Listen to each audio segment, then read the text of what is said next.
welcome to At the Crossroads of Emerging Technology and Security during the pandemic. I'm Stephanie Wander, the Deputy Director and Senior Fellow of the Atlantic Council GeoTech Center. We're very excited about today's event hosted in partnership with the Embassy of Finland.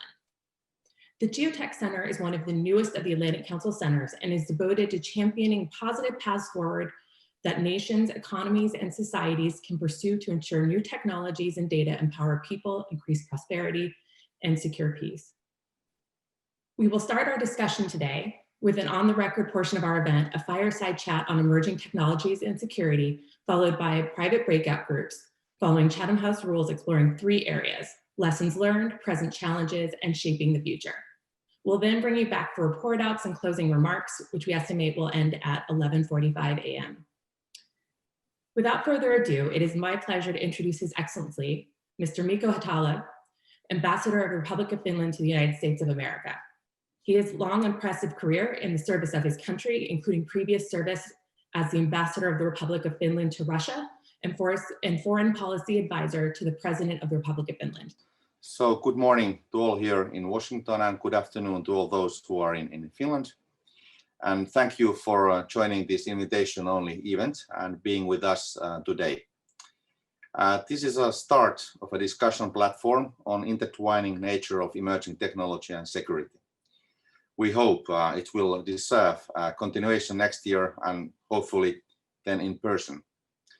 I'm sure I don't have to justify the importance of this topic for the audience. Our topic at the crossroads of emerging technologies and security is a key interest for my country, Finland.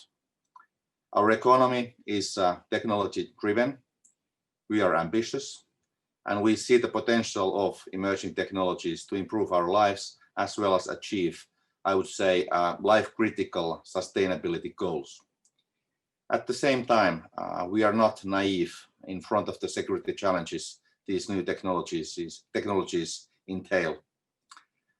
This event today is a start of what we envision as a regular contribution to the debate on this topic, and I'm really happy to see some of the best thinkers of these issues from the US and Finland joining us in this DC morning, early evening in Finland. Especially delighted I am to have former chairman of Nokia, a founder of the leading European security company, Risto Siilasmaa, who is joining us today for a keynote speech. In Finland, our technological drive is based on a number of principles. The first of them is strong public-private partnership, and public trust are key ingredients in our work with emerging technologies. Both of these are very visible in our work with Koronavilkku, which means our COVID-19 tracing application, which is, I believe, one of the best examples of these applications, even globally. We are actively looking to work with the US in the areas such as trustworthy artificial intelligence, 6G research, and quantum computing. We're also delighted and excited to cooperate with GeoTech Center of the Atlantic Council on this initiative. And I would really like to thank Dr. David Bray and other GeoTech experts for working with us to make this event valuable contribution for the topic. And I look forward to productive discussions today. I wish you an interesting seminar. Thanks. Thank you so much, Ambassador. Again, we're excited to be partnering with you and the Embassy of Finland on this important and timely conversation. It is now my pleasure to introduce our esteemed discussants for our fireside chat regarding emerging technology and security. We will start the conversation with a question of what do you think is the most pressing thing that we can do about platform safety? But before we jump to that question, I'd like to introduce Mr. Risto Siilasmaa, who will be speaking first. He is, as the ambassador mentioned, the founder and chairman of the board of directors of F-Secure Corporation. He's also an active venture capital investor with over 30 investments via First Fellow Partners. And he's the former chair of the board of directors of Nokia Corporation from 2012 to 2020. Mr. Siilasmaa is also the senior advisor to the Boston Consulting Group. And since 2017, Mr. Siilasmaa has served as the Finnish chairman of the China-Finland Committee for Innovative Business Cooperation. Following Mr. Siilasmaa, Dame Wendy Hall will speak as well. Dame Wendy Hall is a non-resident senior fellow at the Atlantic Council's GeoTech Center. She's the Regis Professor of Computer Science, the Pro Vice Chancellor for International Engagement, and the Executive Director of the Web Science Institute at the University of Southampton. With Sir Tim Berners-Lee and Sir Nigel Shadbolt, she co-founded the Web Science Research Initiative in 2006. Also moderating the panel will be Dr. David Bray, who's the director of the GeoTech Center. He's served in a variety of leadership roles, including bioterrorism preparedness response, the US Intelligence Committee, and advisor to multiple startups over the last 2 decades. He was also named one of the 24 Americans who are changing the world by the World Economic Forum. As we go through the questions and discussion, please feel free to submit questions via the chat, and Dr. Bray will do his best to include them in today's conversation. So with that longish preamble, I would like to introduce Mr. Sleesma again. You have the floor. Thank you, and good morning, good afternoon, everyone. I'll touch on 4 topics quickly, and I hope that we can discuss them deeper in the later discussion. I'll first say a few words about the tech Cold War and how it relates to COVID-19. I'll talk a little bit about cybersecurity. I'll discuss some key learnings or less easy to understand learnings for businesses, but I'll start with governments. I was quite involved in Finland during the spring in support of our crisis organization in sourcing face masks and other protective equipment to Finland. I was asked by the administration to assist and soon found out that even if we have this organization for crisis situations to handle sourcing, we were completely unprepared for what we faced. And we would have had to quickly adapt, and we were unable to do that. And I have seen that happening time after time during this crisis, and been wondering how come we are unable to predict and prevent rather than react and manage. And I have concluded that our systems and structures, even the ones that have been built for crisis situations, are just not designed. They are actually fundamentally flawed in being able to react quickly. And we have not properly exercised these crisis situations, these scenarios, in such a way where all the relevant parties would have participated in the exercise. And the problem is that many of the key decision makers feel strongly that the limits that have been placed in the law for their powers of authority in crisis situations can naturally only be used in a severe crisis, which they interpret in their minds to mean that they can't even properly prepare for that kind of a situation before the situation gets bad enough. My principle has always been that leadership is about shaping the future, and management is about responding to the present. And I think what we have seen all over the world is the administrations reacting to the present. We are starting to limit the basic rights of movement, for example, only when the situation gets so bad that there's no other option. There are very few examples where such measures will have been taken into use earlier than when they have to be taken into use. And very few governments have used, for example, the easy summer months of last summer, when the pandemic or the number of infections was very low, to prepare for a second wave in the fall. I actually talked to a number of ministers in a few European EU member states, and I proposed to them that go through all the big failings of the spring, all the pain points of the spring, and think how you will handle those if a second wave happens in the fall. And they all say, yes, that's a wonderful idea. And then they went on holiday. and nothing happened. And then we have seen us reacting again in the same way as we did in the spring to the same issues and problems. And that's something that I think we need to take as a key lesson from what has happened so far. Then a few words about the Tech Cold War. The Tech Cold War and COVID-19 link together in the sense that for many corporations, supply chains have become quite uncertain, partially because of the Tech Cold War or the trade issues between the United States and China, partially because China's lockdowns early on in the spring. And the concerns regarding the future have made many companies try to rebuild their supply chains in such a way that they would be more resilient. And many companies have moved part of their manufacturing or their component supply out of China. And we have also seen quite abnormal acts of selfishness from nation states, where even in the European Union, certain member states confiscated medical supplies or protective equipment of another member state just because the airplane landed in one of their airfields, which was loaded with protective equipment. So I think we are all alerted to the fact that when there's a deep crisis happening, we can't necessarily fully trust even our allies, not even within the EU.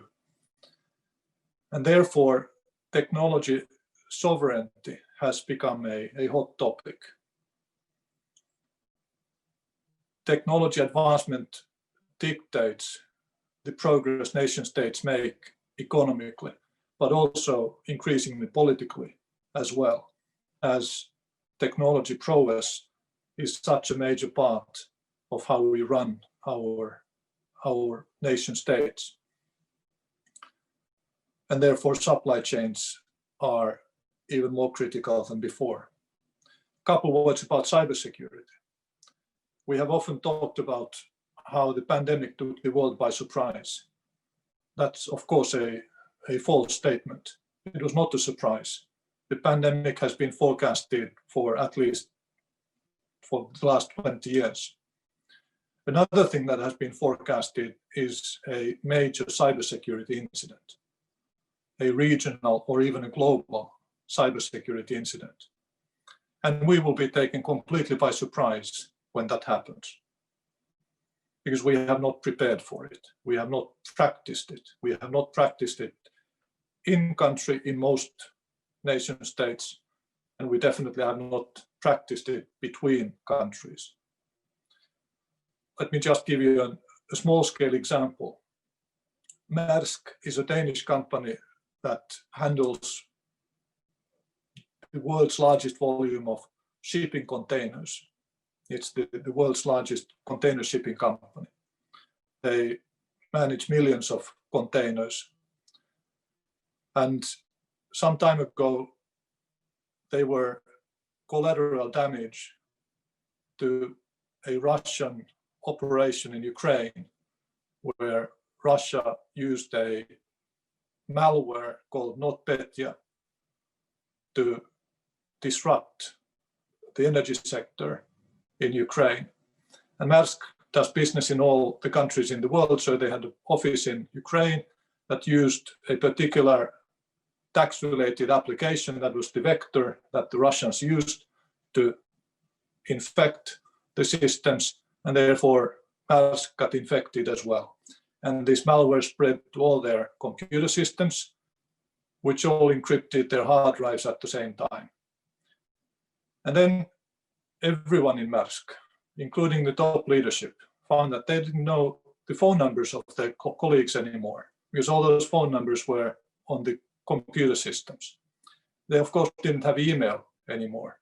They didn't have calendars anymore. They had basically nothing. So then they had to start calling the people that they knew so well that they had stored their phone numbers in their own devices, their own phones, basically, and asking them, do you happen to know the phone number of X or Y? And then they started building a WhatsApp network to establish crisis communications. But they also didn't know how many containers they had, or where they were, or what was in each container. And they had millions of them around the world. So they had to rebuild their whole infrastructure from scratch. And think about something like that happening on a wider scale, hitting, let's say, all of Europe or the whole world. Think about what would happen if all Windows machines would blue screen at the same time and refuse to boot. Of course, that would be something that it would be very difficult to prepare for. It wouldn't help to start using a lot of Linux, because that could happen to Linux as well. And then finally, a few words about the lessons for businesses from COVID-19. I think all businesses have had to change the way they operate in many pragmatic things. Of course, the biggest visible thing being remote work that has increased everywhere where it's physically possible. And now that we are starting to see vaccines becoming available, and we think that, okay, we may go back to the old way, actually we shouldn't, because many of the changes that we have experienced have been positive changes, but they have just been taken to extremes, and we need to find the right balance. And regarding remote work, for example, it's very important to realize that the ways any organization behaves and acts is not a sum of discrete processes. It's a network of processes and capabilities and actions. And this means that if you change one part of that network of capabilities, you need to change many other parts as well to find a new equilibrium, to find a new optimum way of operating under those new circumstances. And if you add remote work as a new entity or new parameter to that network, you need to think how the other components need to change as well. And many companies have not had the time to do that. And a good way to do that would be to think about writing a playbook. And to start that process, one should read the playbooks of some businesses that are completely remote, that don't have a single office in the world. They are an extreme case. We don't necessarily want to go there, but we can learn from the ways they have learned to manage their businesses in an efficient way, even if they have 0 offices in the whole world. And they may have thousands of employees, so reasonably sized companies. So my message here is that think about the way you operate as a network of capabilities and processes. Think about finding a new equilibrium. Avoid going back to the old, but be careful where you want to end up and communicate that clearly. So those were the 4 topics I thought I would touch in the opening, and hopefully we can discuss those more deeply in the fireside discussion that we'll have. Thank you. Excellent. Well, thank you, Mr. Silva. That was a very broad, and you set forward the challenges facing us, not just for 2021, but for the decade ahead as we become increasingly digital societies. So I thank you for that. I would now like to turn. Best to call me Risto. Oh, my Risto. last name is too difficult. All right. Well, I will you. do my best. Thank you very much. And I can be David. So I appreciate that, sir. So Risto, thank you. And I'd now like to turn to Dame Wendy Hall. We are honored, of course, to have you join us as well. I'd like to actually ask for your thoughts about regarding how data and technology has shown themselves to be used for good, and also for, as Risto pointed out, for less than good, unfortunately, too, within the last few years. And what can we learn from that? Dame Wendy? Oh, well, okay. We said we'd start with a fun thing, and of course we all you know, the fact that COVID happened at a time when the internet and the World Wide Web were very mature, for good and bad. We've been able to do the sort of thing we're doing today because the internet existed, this technology existed. We've got, you know, enough bandwidth into our homes. Imagine if COVID had hit 30 years ago, it would have been very different. Same in some ways, but I imagine, but very different in terms of being able to carry on with business. And I was very struck with what Risto, if I may, said about how businesses have had to change, and we shouldn't go back to how it was before because a lot of it was good. And it's really interesting to see how society is going to react, what the new normal is going to be. But we were playing around before with Zoom and Zoom preferences, and for those women among you who like wearing lipstick, this is Zoom lipstick I'm wearing. I can change the color depending on what top I've got on. If you can put a beard or a moustache on, or and it's absolutely amazing. It follows and when I was a young lecturer in computing in the 80s, this sort of a technology was considered to be unattainable in the general case. And of course, it was always the fact that, you know, the technology gets, you know, we have faster computers, we have lots of data, we can do things today that we couldn't have dreamt of. When we were talking about facial recognition and speech and to voice and all these technologies that we take for granted today, you know, back in the 80s when I started, they were just impossible with the technology we have then. They were science fiction, they were of the future. And in fact, so we're living the future. And what's also very interesting about the last year, I mean, that life is an experiment, isn't it? The whole, you know, it's always, there are a lot of uncertainties in life generally, but we have lived an experiment, right? The world has run an experiment, and it was almost like, I'm a great fan of The Hitchhiker's Guide to the Galaxy and Douglas Adams, and everything we're actually all part of an experiment run by the white mice.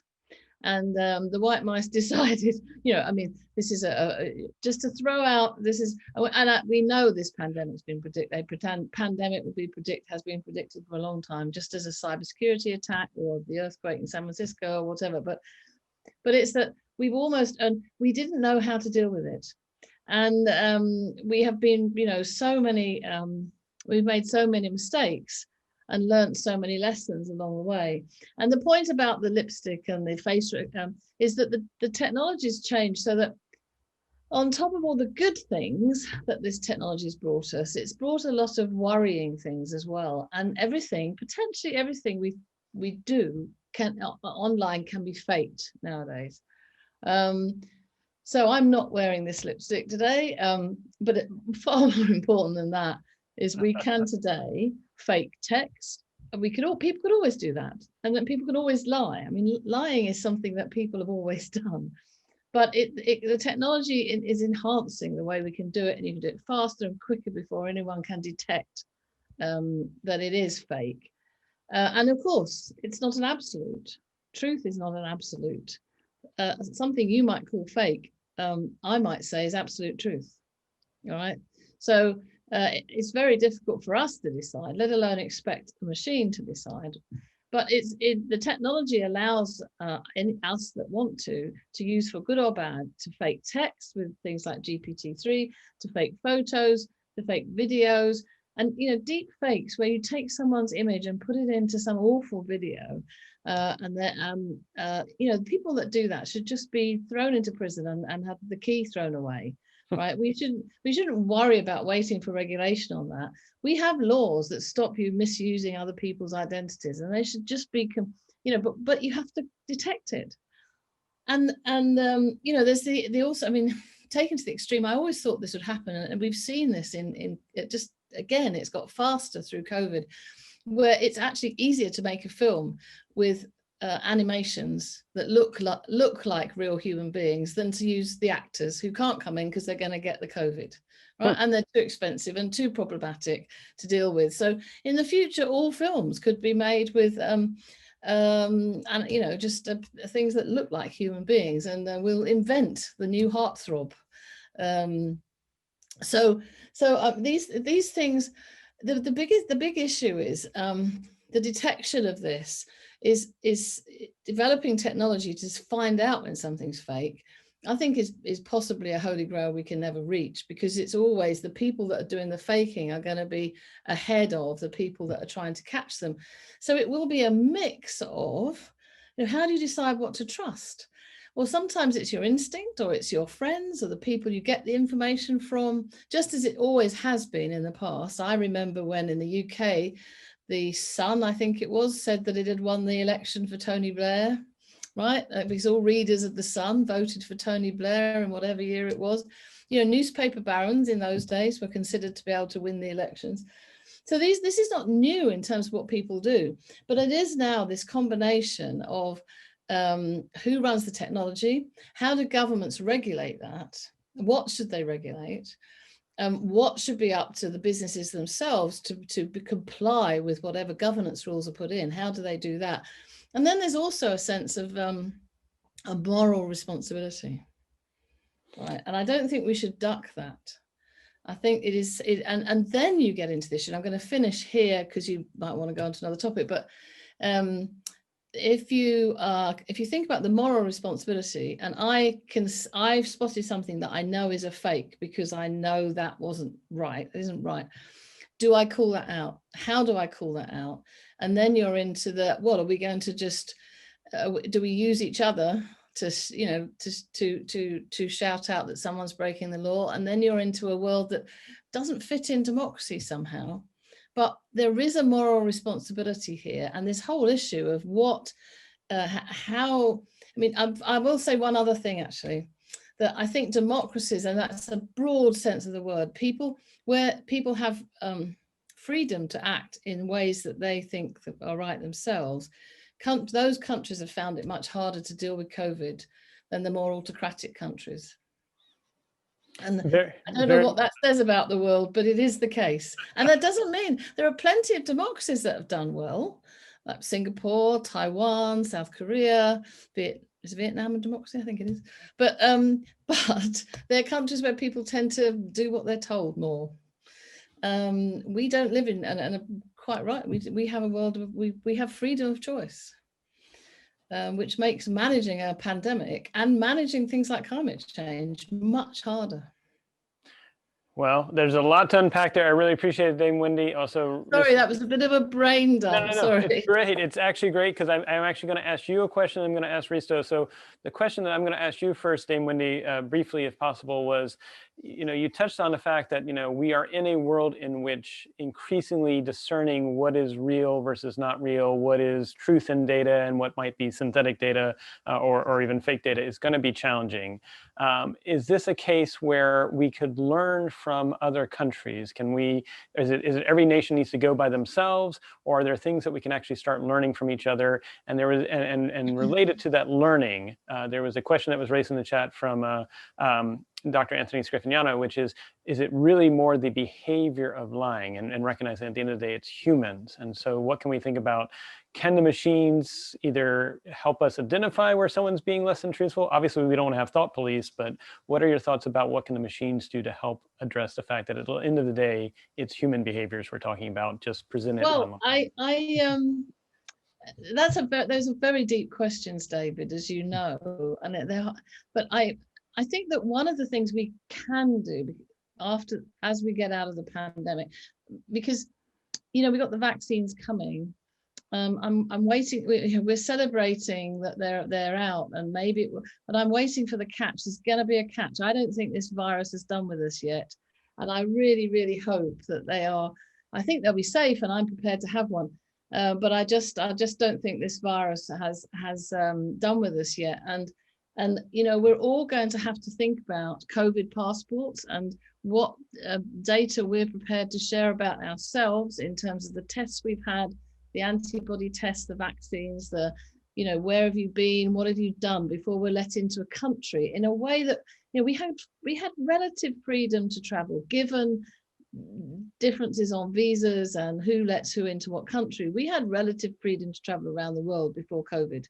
That's going to change for a while at least. And how much are we prepared to give up on our privacy in order to travel? And I used to think it was privacy versus surveillance was the sort of moral dilemma that we have in this world. I'm actually thinking now it's more civil liberties versus national security in some ways. And I think that that's deeply cultural. And speaking quite frankly, you know, when you, one of the reasons that China clamps down on content on the internet is because the only way to change a government in China is to have a revolution.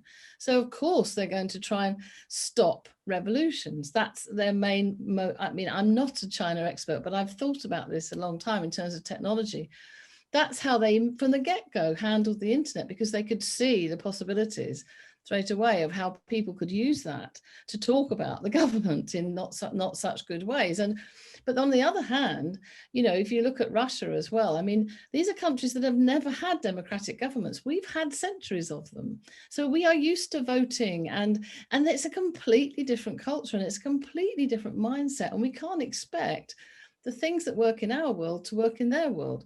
So the long and the short of it is, I think we've got this, these have to be global agreements. And I really, really think that we have to talk to people who we don't necessarily agree with in some of their cultural values. But on others, I mean, there's a lot of ethical issues that we would totally find common ground with people from the more autocratic countries and the governments themselves. And I just absolutely think this has to be discussed, and we can't just say, right, the elephant in the room, you know, we just put our heads in the sand when it comes to the countries we don't agree with the way that they handle fake and, you know, misinformation. But it's a complicated issue because our governments do it too. So maybe not in such an overt way, but, you know, our governments are very careful about what they let us know and what they don't let us know. Very well said. I appreciate it, Dame Wendy. So Risto, I'm going to turn to you and sort of building on what we were talking about in terms of digital coalitions from a perspective of business. What is the moral responsibility of businesses, and is there something that you're seeing, or multiple things that you're seeing from Finland's perspective that are success stories that we might want to be thinking about when we think about what's the moral responsibility of businesses in this digital era? You decided to move into the easy questions after. Oh, well, you can thank Antti for that easy question. That was Antti's contribution to that. So let me just comment on a couple of things that we heard before about lying. Yeah, people lie, but I think we have seen a more nefarious way of lying, where it has become quite popular to turn something that is a scientific fact to a question of politics and values. And if we can make a science-based topic into a topic of politics and values, then it's okay to disagree. And on a question of politics and values, people usually think that, okay, both sides have a little bit right. But on a science-based question, typically one side is completely wrong and the other side is completely right. And this is something that concerns me greatly. And then the moral responsibility of businesses. I don't think this is really a security-related topic. It's more of a philosophical topic. I personally believe that businesses have a duty of improving the world in some way. I think it's something that our employees increasingly expect from businesses. People increasingly want to work in a company that has a purpose. And I think that's a very, very positive direction. But companies also have a duty to be competitive. If companies are not competitive, they will not be able to operate. They decrease in size, their impact on the world becomes smaller, and their ability to make the world a better place becomes smaller as well. And oftentimes people misunderstand actions taken to be competitive as something negative. Sometimes you need to downsize on one part of the business in order to invest more into another one. There are areas of sort of sunset areas and there are sunrise opportunities. And you need to constantly shift resources to remain competitive. And that doesn't mean that the business would not have a reason to do good. One aspect that is, in my opinion, unquestioned, is that a business leader should not lie. Mm-hmm. Never. We can refuse to answer questions. We can only answer partially.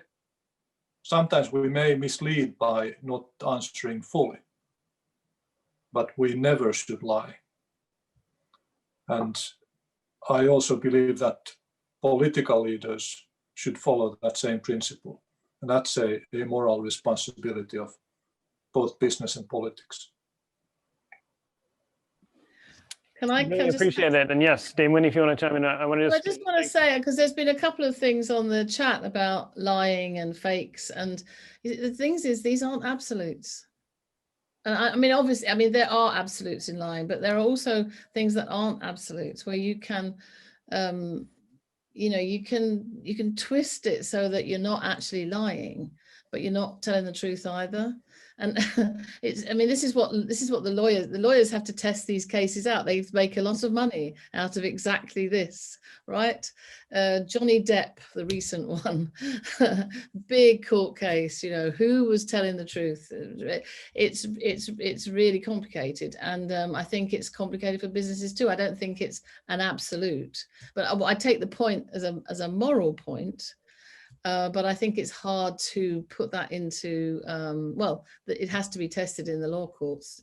And it's very well said, Dame Wendy. And maybe if I could go real quick to Risto for a follow-up rejoinder, and then to you, because I think what we're hitting on, especially because I liked what you talked about with science, and that science usually has, you know, science is all based in the evidence. And this builds on what Dame Wendy was talking about, the challenge of, well, what is evidence in a world that is increasingly digital, where you may not necessarily be able to know, was that actual data or was that synthetic data?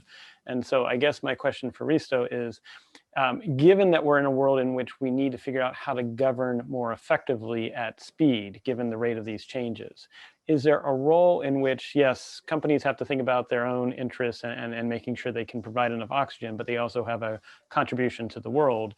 Can businesses manage to think beyond just their own specific interests to think about how can we govern better, especially in societies where the private sector is separate from the public sector? Is there a role, given that companies are building the future with the technologies and data as they do, to help figure out how we can govern more inclusively with the public? So I'd be interested in your thoughts, Risto, and then Dame Wendy for your thoughts as well on that question.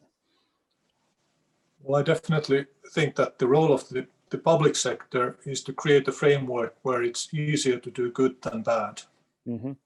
and create the right incentive structures to increase investments in areas that are necessary for our survival, climate warming as a case in point, but also for our success. And I think we all agree that the world is becoming more technology dependent, and value creation is becoming more technology driven.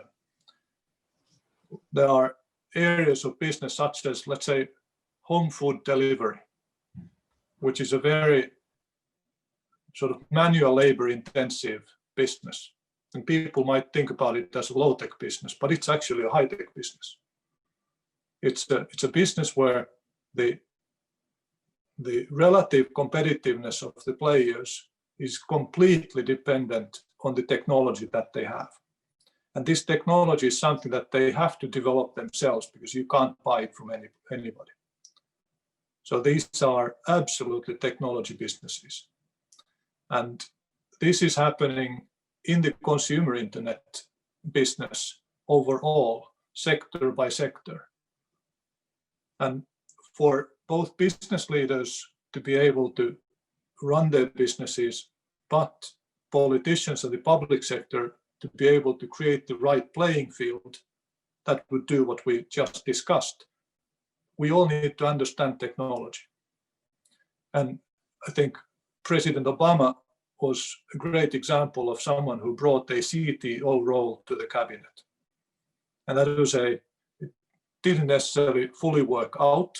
It was a short experiment, but it was a meaningful symbol for all governments around the world, and they should follow that example. And let's take machine learning as one of the fundamental new platform technologies. I was one of those people who is asked to stand up behind a podium and talk about something that somebody lower in the organization creates a few slides for me. And then I just parrot through those bullet points without really understanding what I'm talking about. And as I started to realize how important machine learning is as a technology, I felt almost dishonest talking about it based on what somebody else had provided to me, and not really knowing whether what I was saying was correct or not. So I decided that after a break of 30 years, I need to start programming again. And I took 6 courses from a Stanford professor on machine learning programming.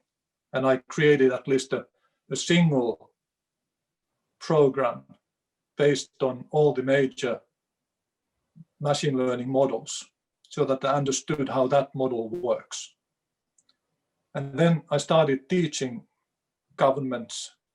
I did 2 sessions with the whole Finnish cabinet. I went to Brussels to talk to the commission. I came to New York to talk to the full management team of the United Nations General Secretary, and so forth, trying to help them to understand how machine learning works. Because if they don't understand that, they're not able to ask the right questions. They are not able to have the right doubts or concerns. For example, a discussion I have had with a number of foreign ministers is whether we should have an international agreement that would ban the use of machine learning in weapon systems.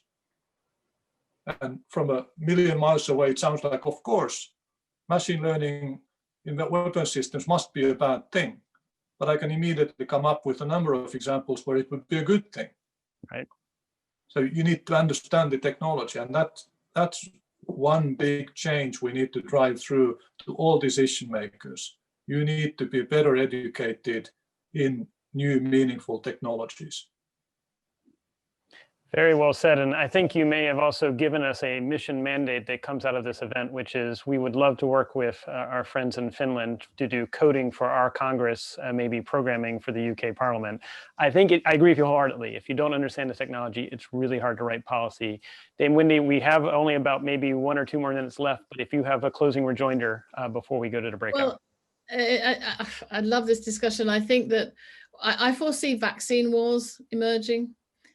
Because the vaccines are being produced by commercial companies, and Risto was saying companies shouldn't lie, but they're going to want to sell their vaccines, and we have the issue of the equality of access to vaccines around the world, which is one we all need to think about in terms of the rush for us to get them and making sure that they get to the whole world, because it won't help us if most of the world doesn't have vaccines. We won't be able to go to places.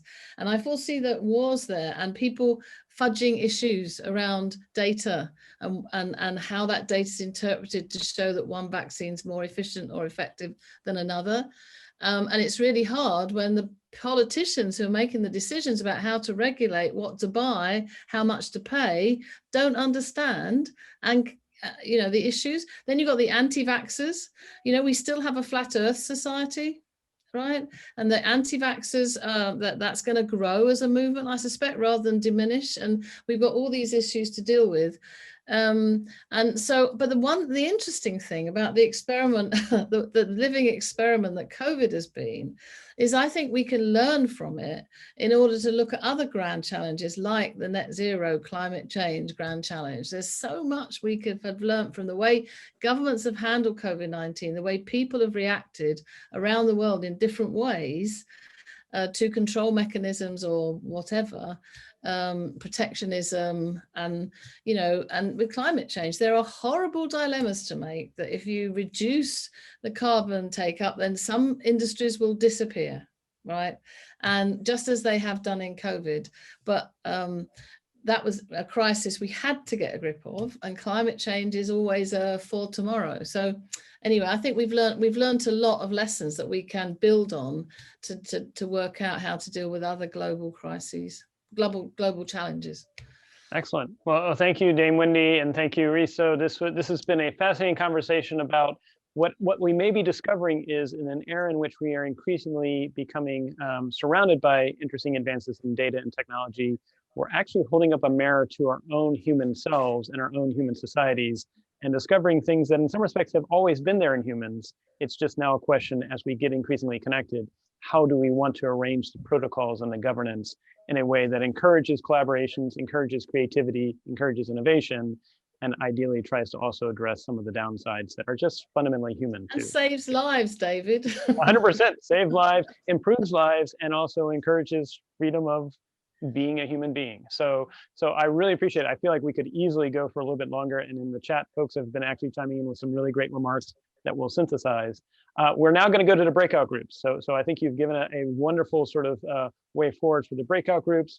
I will say that if you find yourself in a group that is not the group that you wanted to go into, just go ahead and let us know, and we'll put you back into the main room.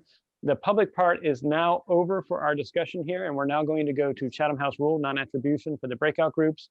There will be a synthesis from the breakout groups.